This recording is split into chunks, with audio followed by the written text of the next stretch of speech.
అని చూస్తున్నారా ఫ్రెండ్స్? మీగడని వెన్న చేసి వెన్న నుంచి నెయ్యి చేస్తున్నా. కంప్లీట్ అయినాక ఇలా బబుల్స్ అవుతూ ఉంటుంది.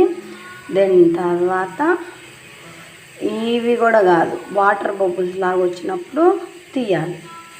మీకు చూపిస్తాం చూడండి. వెన్న నుంచి నెయ్యి తీయడం,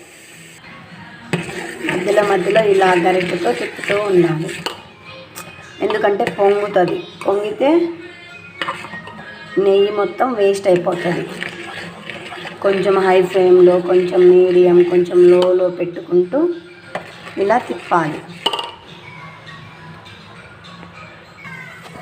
చూసారా, ఇందాకలా ఎంత కలర్ ఉంది, ఇప్పుడు కొంచెం మారిపోయింది కదా.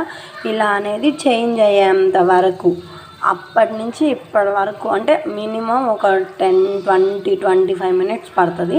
ఇలా వచ్చిన తర్వాత ఇంకా అవి బబుల్స్ అనేవి ఇంకా ఈ వైట్ కలర్ మొత్తం పోయి వాటర్ బబుల్స్ లాగా అవ్వాలి. అప్పుడు మనకి నెయ్యి తయారైనట్టు. ఇదిగో ఇలా అనేది వాటర్ బబుల్స్ లాగా వస్తే మన నెయ్యి పర్ఫెక్ట్గా ఉంటుంది. లో ఫ్లేమ్లో వేడి చేసుకుంటే బెటర్. అంటే మనకి హై ఫ్లేమ్లో ఏంటి గిన్నె మారడం వల్ల, ఎందుకంటే నెయ్యి వేడి చేస్తుంటే, అంటే వెన్న నుంచి నెయ్యి తీస్తుంటే ఖచ్చితంగా ఎలాంటి గిన్నె అయినా అడుగంటుతుంది, మాడిపోతుంది. కాబట్టి మనం లో ఫ్లేమ్లో పెట్టుకుంటే బెటర్. తరా ఫ్రెండ్స్, నెయ్యి చాలా పర్ఫెక్ట్గా వచ్చింది.